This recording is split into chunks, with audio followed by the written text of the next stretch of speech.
안녕하십니까. 이번 시간에는 경호원의 예절에 대해서 알아보도록 하겠습니다. 첫 번째 하는 건 소개 예절입니다. 어떻게 소개를 해야 될까 이런 건데요. 먼저 연로자나 상위자에 대해서 연소자나 하위자를 소개한다. 먼저 이제 나이 많고 그러신 분들, 상위자, 높으신 분들 소개를 해야 된다는 거죠. 소개 순서는 연소자나 하위자를 연로자, 상위자에게 소개를 하는 거죠. 나이 어린 사람을 높은 사람에게, 그 다음에 남자를 여자한테 먼저 소개를 해야 돼요. 여자를 먼저 소개시키는 것이 아니라 김군입니다, 이렇게 남자를 먼저 소개시켜 주는 거죠. 자, 그 다음에 악수 예절입니다. 이제 악수는 어떻게 해야 되느냐. 우리 그냥 무심코 악수하는 경우들이 많죠. 보면 아랫사람이 먼저 악수를 청해서는 안 돼요. 일단 윗사람이, 높으신 분들이 악수를 먼저 청하는 거지. 내가 어린데 이렇게 악수하시죠? 이것도 안 맞죠. 그다음 남자가 여자를 소개되었을 때 여자가 먼저 악수를 청하지 않는 한 악수를 안 하는 게 보통이죠. 여자가 먼저 청할 때 하는 거고 윗사람이 먼저 청하는 거고, 악수는 서양식 인사이므로 악수를 하면서 이렇게 절까지 할 필요는 없다라는 것이죠. 악수만 이렇게 하는 거고, 특히 트럼프 미국 대통령의 경우에는 상당히 손을 꽉 쥐는 경향인데, 그거는 좀 더 이렇게 불손한 경향이 좀 있죠. 두 손으로 하는 것은 좋지 않다. 두 손으로 하는 거, 보통 이제 두 손으로 많이 하는데 그냥 한 손으로만 하는 것이 좋죠. 손에 입을 맞추고 이제 포옹을 하는 경향이 있는데, 우리는 좀 잘 맞지는 않죠.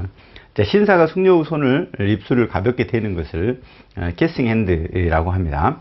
여자는 손가락을 밑으로 향하도록 손을 내미는 거죠. 유럽의 프랑스, 이태리 등 친밀한 의사표시로 포옹을 하는 경우가 있는데, 이 경우는 이제 자연스럽게 이제 응하는 것이 맞다, 이렇게 되는 거고. 그다음에 명함 예절이에요. 명함 많이 이렇게 건네고 받고 이러죠. 명함 용지는 이제 순백색이 일반 관례죠. 이제 하얀색인데, 너무 얇거나 두꺼운 것은 피하는 것이 좋습니다. 인쇄 방법은 양쪽에 반드시 흑색 잉크를 사용해야 됩니다.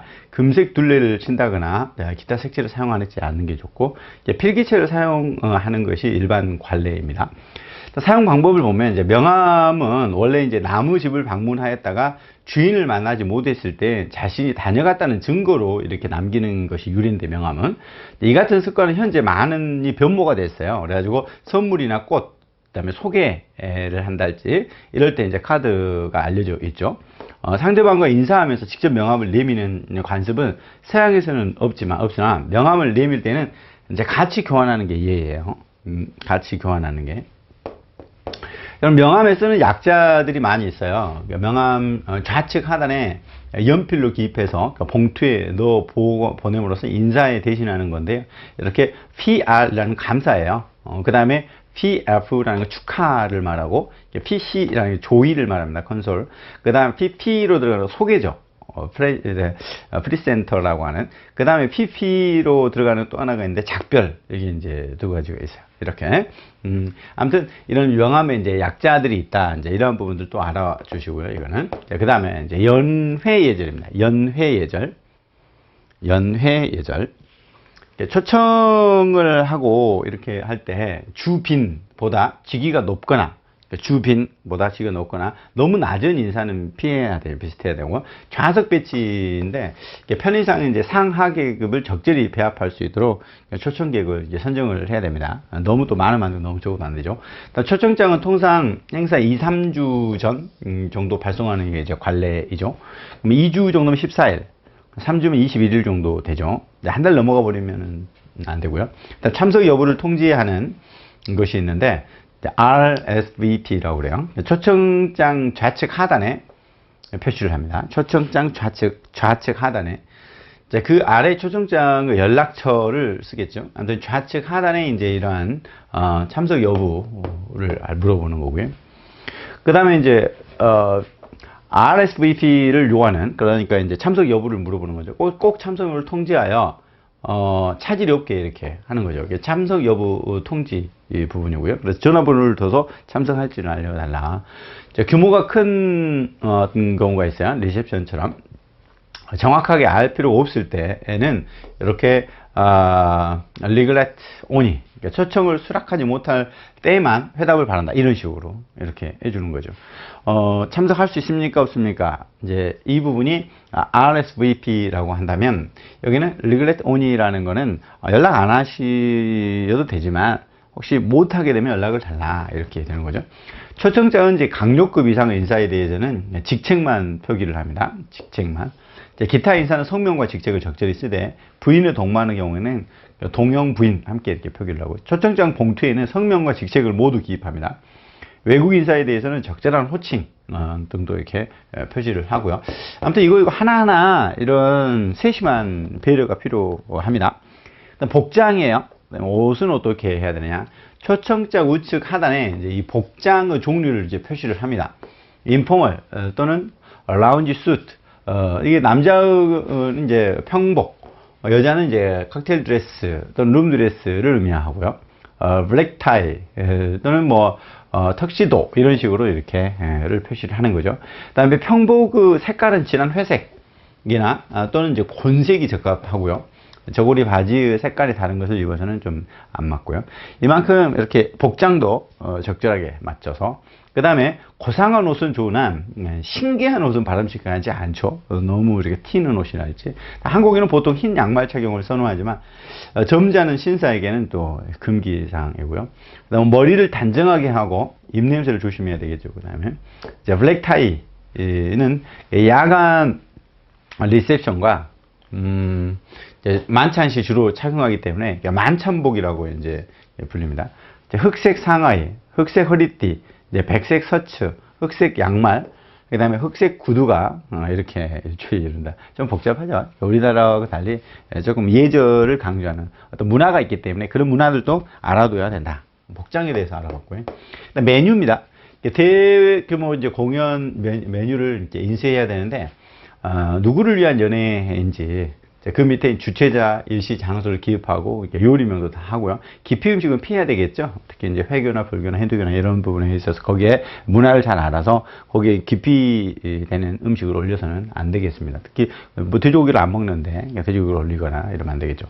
좌석 배치 판을 볼까요? 자, 좌석 배치를 해야 할 연회의 경우에는 좌석 순위에 따라서 좌석 배치 판을 만들고 좌석 명패를 각자의 식탁 위에 이제 놓는 방법이 있어요. 그다음 좌석 명패의 설치 이유는 주위 사람에게 이제 소개한다는 의미도 있죠. 이분은 이렇다라고 자기 자리를 쉽게 찾게 한다는 원래의 목적을 감안해서 남자의 경우 직책만 포기하고 부인의 경우 남자 직책 이제 부인 그다음에 남자 이름으로 표기한다 이렇게 되어 있죠. 그 다음에 좌석 배치판은 내빈이 식탁에 앉기 전에 자기 좌석을 알 수 있도록 식당 입구 적당한 곳에 이렇게 놓아둡니다. 그 다음에 좌석 배열입니다. 좌석 배열. 좌석 배열은 좀 알아두셔야 되죠. 좌석 배열은 연회 준비 사항 중 가장 세심한 주의를 기울여 하는 문제죠. 참석자의 인원, 그 다음에 부부 동반 여부, 주빈 유무, 장소 규모 등 여러 가지 요소를 고려해서 결정을 합니다. 주빈이 이제 입구에서 먼 쪽에 이제 앉도록 하고, 그다음에 연회장에 좋은 전망이 있는 경우에 전망이 바로 보이는 좌석에 주빈이 앉도록. 아무튼 핵심이 되는 가장 이제 중요한 손님 있죠. 이런 분들이 바로 이 입구 쪽에서 먼 곳, 이 상석이죠. 그다음에 전망이 좋은 곳 여기 앉도록. 여성이 테이블 끝에 앉지 않도록 해야 돼요. 그 다음에 이제 외교단은 반드시 신입장 재정 일자순으로 서열을 맞춰야 되고요. 국내 강요급 정부조직법의 순서가 있었지 않습니까? 거기에 맞게 서열을 맞춰야 됩니다. 대통령, 뭐 국회의장, 대법원장, 헌법재판소장, 그다음 국무총리, 그다음에 이제 국회 부의장, 이제 감사원장, 국정원장 이런 순서를 갖춰야 되겠죠. 그 다음에 남성 또는 여성만 참석하는 경우, 그러면 이제 이게 호스트와 주빈이 마주보고 이렇게 앉는다라고 할 때는 이렇게 호스트가 가운데, 그 앞에 주빈이 있는 거예요. 그리고 호스트 오른쪽에 첫 번째, 그 다음에 주빈 오른쪽에 두 번째, 그 다음에 왼쪽, 그죠? 그 다음에 오른쪽, 왼쪽, 이런 식으로 이렇게 되는 것이죠. 순서가 이렇게 되어 있고요. 호스트와 주빈이 이게 나란히 앉을 경우입니다. 나란히. 나란히 앉아야 되는 경우. 여기에 지금, 이렇게 좀 이제 복잡하게 돼버렸는데, 이게 지금, 호스트와 주빈이 이렇게 나란히 앉아 있어야 돼. 호스트. 그러면 여기에 이제, 여기 호스트와 주빈. 주빈이 어디에? 오른쪽에. 호스트 오른쪽에 이렇게 있는 거죠. 그 다음 반대편에 1. 그 다음에 이제 그 뒤쪽이 2. 그 다음에 3. 이쪽으로 이렇게 앉는다면은 여기에 1, 호스트에, 그 다음에 2, 3. 이런 식으로 이렇게 나란히 앉게 되죠. 자, 보통 또는 커플 파티의 경우에 이제 어떻게, 이제 하느냐 하는 걸 보면은 여기에 지금, 이런 식으로 이게 테이블이 있죠? 자, 그러면 여기에 이제 호스트가 있으면 이쪽에, 오른쪽에, 이제 주빈이 앉아 있는 거죠. 주빈이 이렇게 이제 앉아 있고, 그 다음에 이쪽에 1번, 그 다음에 2번, 그 다음에 3, 4, 그 다음에 5, 6. 이런 식으로 이렇게 앉습니다. 이게 지금 이제 보통 커플 파티의 경우에 앉는 순서다. 이렇게 보면 되고요. 주빈이 호스트보다 상위인 경우가 있죠. 주빈이. 그러면 주빈과 주빈 부인을 상석에 이렇게 마주 보게 앉도록 하고, 또 호스트와 호스티스를 각각 그 옆자리에 앉도록 하는 이렇게 취합니다. 이제 식탁 계절로 오겠습니다. 중요하죠. 이제 식탁 계절의 경우에는 남자 손님을 자기 좌석 의자 뒤에 서 있다가 자리 오른쪽 좌석에 부인이 앉도록 이렇게 의자를 빼주죠. 도와주죠. 이건 뭐 다 아실 것 같고요. 그 다음에 이제 손목을 식탁에 가볍게 놓는 것은 상관이 없지만 팔꿈치를 식탁에 이렇게 손목을 놓는 건 괜찮은데 팔꿈치를 올려놓는 건 안 된다. 팔짱을 끼거나 머리털을 만지는 것도 안 되고, 그 다음에 양 다리를 되도록 붙이고 의자의 뒤로 깊숙이 앉는 것이 옳은 자세입니다. 자, 자세를 잘 지켜야 되고, 이게 식탁 밑에서 다리를 앞으로 뻗거나 흔드는 것은 예의에 벗어나죠. 특히 신발을 벗거나 이래서는 안 되고, 식탁에서 사람을 가리키면서 손가락질 안 되죠. 그 다음에 이제 나이프나 포크를 들고 이제 물건을 가리켜도 안 되고, 포크나 나이프를 들고 흔들며 대화하는 거, 식탁에서 지루하다고 몸을 틀거나 자주 시계를 들어보나, 이것도 실례입니다. 자, 그 다음에, 대화법이죠. 식탁에서의 대화. 자, 옆 사람과 자연스럽게 대화를 해야 되겠죠. 옆 사람 너머로 멀리 있는 사람과 큰 소리로 하는 건 또 실례입니다. 너무 혼자서만 대화하는 것도 안 되죠. 너무 또 침묵해서도 안 돼요. 제가 같이 이렇게 대화가 이루어져야 되고. 그 다음에 손가방을 들지 않는 여성은, 할멈과 같다 이런 건데, 손가방은 서양 여성의 필수품이죠. 손가방은 식탁 도중 자신을 등 뒤에 놓는 것이 이제 좋죠. 등 뒤에 이렇게 놓는 것이, 식탁 위에 놓지 않도록 해야 되고, 그 다음에 이제 큰 소리 내거나 웃지 않아야 되고, 재채기나 하품을 했을 때는 당연히 이제 사과를 해야 되겠고, 그 다음에 하지 않도록 이렇게 입을 막아야 되겠죠. 그 다음에 식탁에서 틀으면 안 되고, 뭐 이거는 뭐 간단한 거죠. 그 다음에 이제 이쑤시개와 이제 화장, 뭐 각가지 예절이 있죠. 이쑤시개가 준비되어 있는 경우에 식탁에 앉아 있는 동안에는 쓰지 않는 것이 원칙이고 뒤로 돌아서 해야 되겠죠. 그 다음에 뭐 이렇게 립스틱을 고치거나 뭐 분 화장을 하는 것은 뭐 이렇게 안 좋다. 화장실에 가서 하는 거. 냅킨은 이제 반을 접은 쪽이 자기 앞으로 오게, 무릎 위에 그러니까 반드시 놓는다. 단추구멍이나 목에 끼는 것은 뭐 하지 않는 것이 좋고, 부득이 자리를 잠시 비워야 할 경우가 있어요. 그러면 냅킨은 의자 위에 놓아두어야 한다. 그 다음에 이제 냅킨은 입술을 가볍게 닦는 데 쓰죠. 식기를 닦거나 이래서 안 되고, 식탁에 물 같은 것을 엎질렀을 경우에 냅킨을 쓰지 않고 웨이터를 불러서 이렇게 처리를 하는 게 맞습니다. 포크와 나이프 사용 방법이죠. 우리는 이제 수저, 젓가락 이렇게 사용을 하는데, 외국에서는 거의 뭐 포크와 나이프를 쓰죠. 주 요리 접시를 중심으로 이제 가장 바깥쪽부터 안쪽으로 하나씩 사용이 가능합니다. 가장 바깥쪽부터 안쪽으로. 자, 가급적 포크는 언제나 이제 왼손, 포크는 왼손.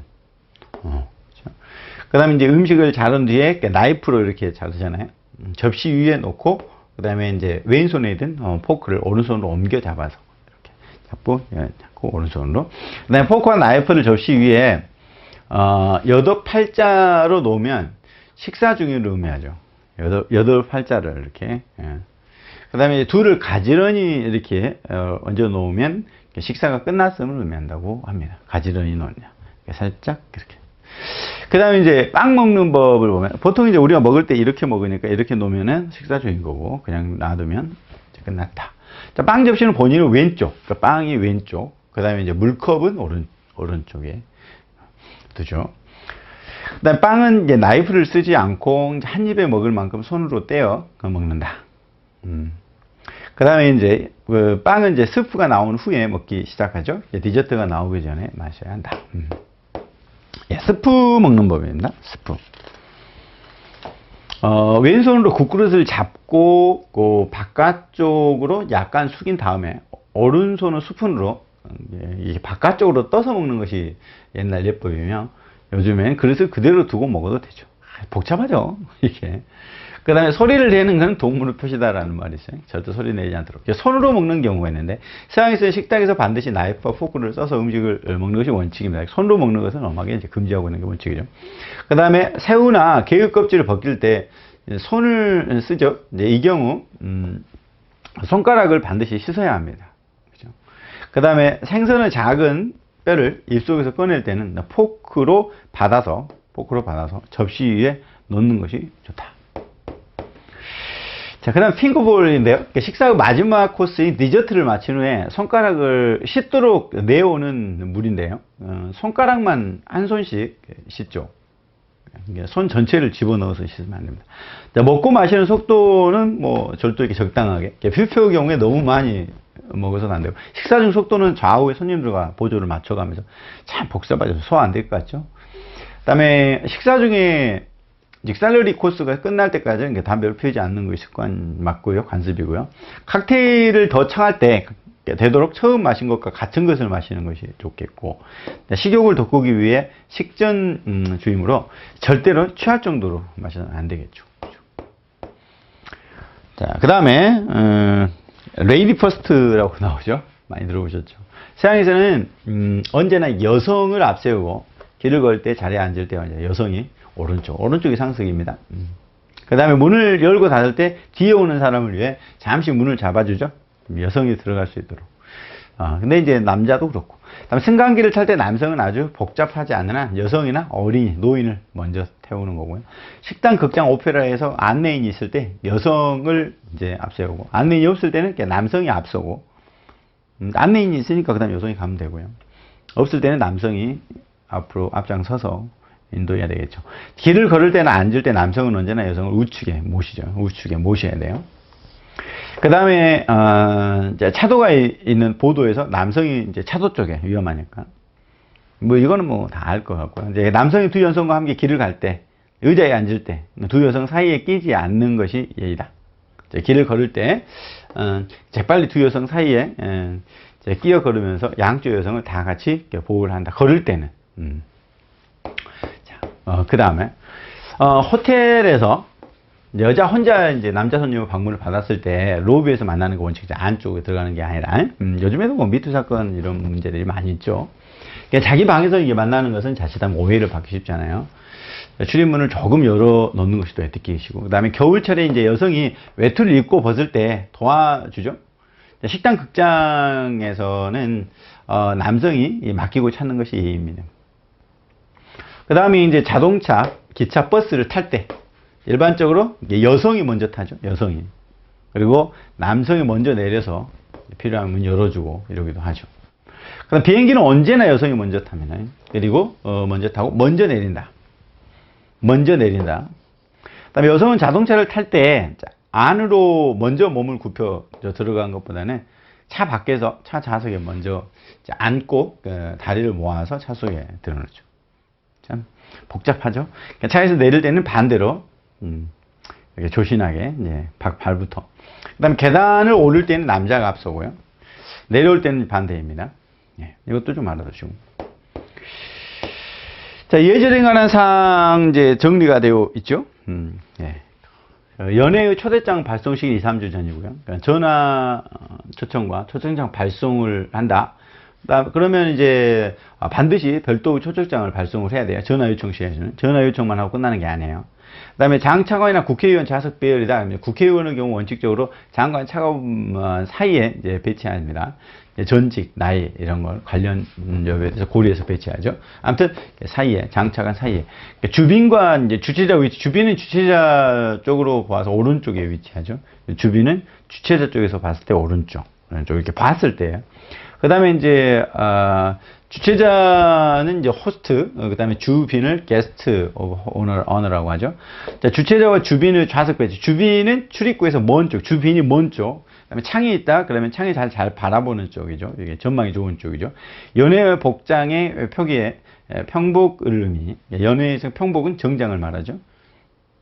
상대방 국가를 먼저, 그다음에 이제 우리나라 국가를 그다음에 한다는 것까지 이제 알아두시면 좋을 것 같습니다. 자, 여기까지가 이제 우리가 이제 복장 문제를 좀 바라봤고요. 이제 응급처치 부분 한번 볼까요? 응급처치는 뭐 위급한 환자를 도와주는 거잖아요. 그러니까 목적은 생명을 보호하고, 그 다음에 악화 방지, 고통을 경감시키는 이런 것들이니까요. 예. 자, 응급처치원의 활동 원칙들이 있어요. 첫 번째, 침착해야 돼요. 급하게 막 흥분하고 너무 하면 안 돼요. 침착하는 게 가장 빠른 길입니다. 그렇다고 해서 가만 놔두라는 게 아니라, 아무튼 사고가 발생했다고 해서 너무 호들갑 떨면 안 된다. 가장 중요한 것이 두려워하지 않고 당황하지 않고 그죠? 환자에 접근하기 전에 현장을 관찰해서 상황을 정확히 파악해야 됩니다. 부상자뿐만 아니라 자신의 안전을 먼저, 자신의 안전도 최대한 유지를 해야 된다는 겁니다. 내가 안전해야 구호를 할 수 있잖아요. 특히 이거죠. 비행기를 탔어요. 제가 탔는데 어린 아이하고 탔다. 자, 그런데 이게 갑자기 위급한 상황이 벌어졌다. 그러면 산소 마스크를 어떻게 먼저 씌워줄까요? 그렇지 않습니다. 제가 먼저 써야 돼요. 내가 안전해야 얘를 도와줄 수 있잖아요. 이제 그게 자신의 안전도 굉장히 중요합니다. 일단 그렇다고 해서 자신의 안전만 추구하라는 게 아니에요. 이게 자신의 안전을 추구하는 것은 지금 이제 이 보호를 경호하기 위한 것도 되기 때문에. 자, 정신적 혼란으로 있기 쉬우나 반드시 전문 의료기관에 연락을 해야 돼요. 자기가 다 하려고 하면 안 됩니다. 환자 수, 상태 이런 거 다 연락을 해줘야 되고, 긴급 환자 우선 처리. 긴급 환자부터 호흡정지 환자랄지, 대량 출혈, 피가 많이 났다지, 의식불명, 중독, 쇼크 이런 게 중독 환자를 우선적으로. 정확한 처치, 불필요하거나 정확하지 않은 응급처치는 환자의 상태를 더 악화시킬 수 있어요. 그렇기 때문에 아무튼 필요한 정확한 응급처치를 실시해야 돼서 이러한 부분에 대한 기초 지식이 필요하겠죠. 그다음에 협조자를 구한다. 응급처치랄지 이런 협조자를 좀 구해야 돼요. 응급대원이나 의료인이 도착하면 그동안 상황을 상세히 설명하고 해야 되기 때문에 혼자 다 하려고 하다가는 할 수가 없죠. 증거물이나 소지품을 보존한다. 의사의 진단, 참고가 되는 환자 어떤 배설물 토한 것 이런 것들에 대해서 이제 보존을 해줘야 돼요. 그래야지만이 거기에 대한 정확한 처치가 되겠죠. 자, 응급처치원의 준수사항입니다. 원칙적으로 의약품을 피해야 돼. 의약품은 함부로 쓰면 안 되죠. 경호원이. 이거는 전문 의료 요원이 해야 되겠죠. 응급처치에 그쳐야 되죠. 의사가 응급처치 내용을 설명하고 인계해야 되죠. 응급처치만 해야 되지 뭐 다 치료를 하면 안 됩니다. 부상자에 대한 생사의 판정은 하지 않는다. 생사의 판정 자기가 하면 안 돼요. 그 다음에 응급처치 일반 원칙입니다. 기도를 유지한다. 숨을 쉬어야 되겠죠. 인공호흡 지혈, 환자의 불안을 경감시키고 무의식 환자에게 금식해야 돼요. 뭘 먹으면 안 됩니다. 의식이 없을 때는. 환부를 불필요하게 손으로 만지면 안 됩니다. 뭐 피가 나오고 있는데 거기에 오염될 수가 있기 때문에 그래. 편하게 보온하고요. 상처를 보이지 않도록 하죠. 가능한 한 환자를 움직여서는 안 되겠습니다. 이제 상태별 응급처치 방법으로 가볼까요? 환자의 정확한 상태 조사가 필수적입니다. 호흡 정지, 그러니까 심장이 정지, 환자의 처치는 즉각적으로 이루어져야 되겠죠. 그래서 심폐소생, 우리 ABC 평가가 있어요. 에어웨이, 기도를 유지하죠, 먼저. 그 다음에 호흡을 하도록 해야 되고요. 그 다음에 이제 피가 돌도록 해줘야 됩니다. 순환. 이게 이제 심폐소생이라고 하죠. 이걸 이제 이 두 개를 호흡구조라고 하고, 그 다음에 이제 이거를 심폐소생이라고 하고, 이렇게. 심폐소생이라고 이렇게 하게 되죠. 자, 의식이 있는 환자다. 환자의 이름, 연령, 사고 경위, 과거 질환 등을 물어봐야 되겠죠. 의식이 있으니까. 직접 환자 상태를 10분에 15분 간격으로 이제 관찰도 합니다. 물어보기도 하고. 의식 저하되는 경우에 자주 확인해서 의식 상태를 지속적으로 관찰해야 되고요. 의식이 없다. 그러면은 이제 증상을 관찰을 할 수밖에 없잖아요. 물어볼 수 없으니까. 자, 한 손으로 이제 경추를 보고 다른 손으로 환자의 자극을 줘야 됩니다. 의식이 없으니까. 외견상 상황만으로 환자의 위급성을 판단할 수 없어요. 그래서 A, B, C 등의 평가가 이루어져야 돼요. 기도, 호흡, 순환. 기도, 호흡, 순환. A, B, C죠. Airway, breathing, circulation. A, B, C. 기호순.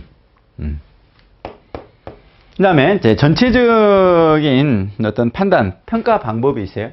이제 환자에게 접근해서 전체적으로 보고, 현장 안전, 의식, 기도, 뭐, 출혈, 이런 거 봐야 되고, 의식 유무를 확인합니다. 환자에게 질문, 자극을 주어서 의식을 확인하죠. 질문에 대답하면 기도, 및 의식 수준을 비교적 양호한 상태라고 볼 수 있어요. 말하니까 지금 이제 숨 쉴 수 있는 거잖아요. 말을 못하거나 의식이 없으면 이제 다시, 기도, 호흡, 순환, 맥박이죠. 이런 걸 관찰을 합니다.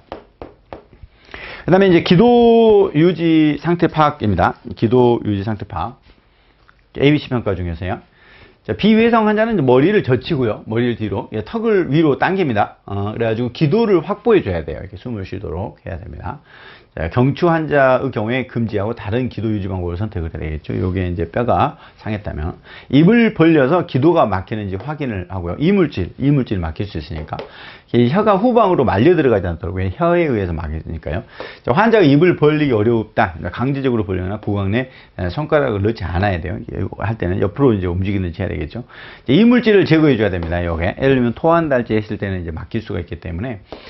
외상 환자의 경우에 경추, 척추 손상 우려가 크므로 이물질 제거를 위해서 함부로 목을 젖히거나 환자의 몸을 돌리지 않도록 조심해야 됩니다.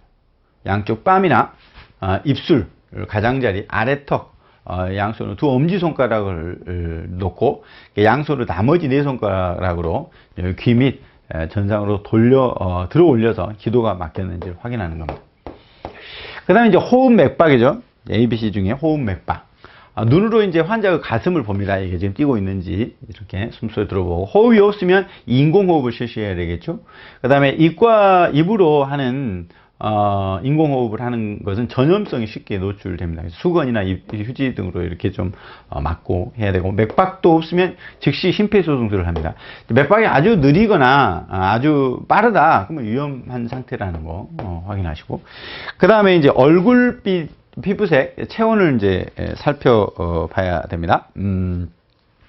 그죠? 얼굴빛이나 이런 거. 청색이다. 안색, 피부색, 입술, 손톱이 청색이면은 이 혈액 속에 산소가 부족한 거예요. 기도 폐쇄 의심해야 되고, 그 다음에 창백하다. 얼굴이 창백해요. 차갑고 건조하다. 그 다음에 뭐 공포, 대출혈, 질식, 심장 발작 또는 혈압이 낮아지고 혈액순환이 악화된 증세예요. 지금은 쇼크가 온 거죠. 붉은색이다. 안색, 피부색 붉으면 고혈압, 혈압이, 일산화탄소 중독, 일사범, 이런 우려가 있는 거예요. 아무튼 청색, 창백하다, 이게 붉은색이다. 이런 내용들을 좀 체크를 할 수 있어야 되고요. 그 다음에 이제 동공을 확인해야 되게 눈빛. 동공이 확대되어 있다. 그러면 이제 의식장애 부분이 있죠. 그 흰자위만 보이는 거죠. 동공이 축소되어 있다. 마약 중독 같은데. 그 다음에 양쪽이 상이와 다르다. 뇌손상 같은 경우를 알아봐야 되고, 빛에 무반응을 한다. 빛을 보여도. 그럼 이것도 뇌손상이죠. 손발이 움직이는지. 그 다음에 그래서 의식이 있는데 손발이 움직이지 않는다. 그럼 신경계에 문제가 있는 거예요. 살을 꼬집어도 아픔을 느끼지 않는다. 역시 척추가. 하지가 움직이지 않는다. 요추신경. 하지 운동이 제한된다. 여기 손상이 된 거고, 몸 한쪽이 마비된다. 이거는 뇌손상이 온 거죠. 운반할 때 주의를 해야 됩니다. 악화되지 않도록 고정해야 되고 있고요. 부목을 해야 되겠죠. 골절인 경우에 특히 움직이지 않을 수 있도록 해줘야 됩니다. 심폐소생술인데요. 심폐소생술. 심장이 이제 먹고 4분에서 6분 정도 경과하면 산소가 부족이 돼요. 그래서 원상 회복이 안 되기 때문에 빨리 심폐소생술을 할 필요가 있죠. 무의식, 의식이 없다. 그 다음에 호흡이 정지되어 있다. 맥박이 지금 이렇게 정지된 상태다. 그러면 이제 어떻게 하면 성인은 우측 검지와 그 다음에 중지를 이용해서 이렇게 명치 있잖아요. 명치 부위에 손을 대고 이제 팔꿈치를 이제 흉골로 이렇게 해가지고 누르죠. 그다음에 이제 소아는 이제 한 손으로, 영아는 두 손가락으로 이렇게 해야 됩니다. 성인은 양손으로 이렇게 하는 거고요. 그러면 이제 실시 방법을 보면 1인이 한다. 환자 옆에 무릎 꿇고 앉죠. 수평 장설 아마 많이 할 거예요. 그러니까 바닥은 단단하게 이제 평평해야 되고요. 기도를 확보를 먼저 해야 됩니다. 그 다음에 2회 이제 일단 둘러놓기. 그 다음에 맥박을 확인하고요. 그리고 이제 10초 이내, 그 다음에 30회 계속 압박을 합니다. 그 다음에 2회 불어넣기. 2번 불어넣고 또 30회 압박하고 이렇게 두 번, 그 다음에 30회, 그 다음에 2번 불고 30회. 2회 불어넣기는 이제 2주기 계속 실시를 합니다. 맥박을 또 확인하고요. 그 다음에 움직이는지 잘 보게 되고요.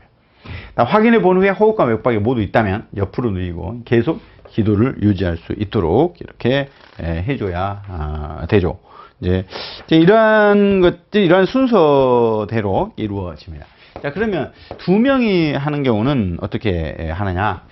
환자를 똑바로 누이고 환자를 사이에 두고 위치를 합니다. 2명이서. 한 명은 구조 호흡 불어넣기, 다른 한 명은 심장 압박을 하고요. 심장 압박 실시자는 이제 횟수를 부르면서 1분당 이제 100회 리듬으로 이제 압박을 합니다. 구조 호흡 실시자는 30일 호칭 사이에 충분히 이렇게 이루도록 그죠. 30과 1의 호칭 사이에 충분히 불어넣어야 되고요. 그 다음에 심장 압박 불어넣기 30대 2의 비율로, 그러니까 30회 하고 2회 불어넣기 이렇게. 1분간 실시한 맥박이 느껴지지 않으면 계속 심폐소생술 실시를 해야 되고요. 이럴 때 이제 주의사항이 있어요. 누르고 난 후에 흉골에서 손바닥이 떨어지면 안 됩니다. 이완 시 손을 떼지 말고 힘을 완전히 빼야 되고요. 그래야 이제 공기가 들어가겠죠. 율동적이고 규칙적으로. 그리고 흉부 압박과 이완 시 힘의 비율이 정확하게 반반씩. 그래서 이 연습을 해야 되겠죠. 흉부 압박은 30회까지 중단 없이 해야 됩니다. 그래서 팔은 환자의 몸과 수직 상태를 유지해야 되고, 팔꿈치를 구부리지 말아야 되고, 속도를 유지하고, 바닥이 딱딱하고 평평해야 됩니다. 심폐소생술 종료 시기를 보면 효과적으로 반응이 보였다. 이제 의사가 사망했다, 또는 이제 더 이상 계속할 수 없다. 지금 처치자가 반응이 없더라도 30분 이상 실시를 했을 때, 30분이 지나버렸는데도 지금 안 한다. 사고 현장이 처치를 계속하기에는 위험하다. 자, 이런 곳이라면 심폐소생술을 멈춰야 되겠죠. 자, 이 시간 여기까지 하고요. 다음 시간 보겠습니다. 수고하셨습니다.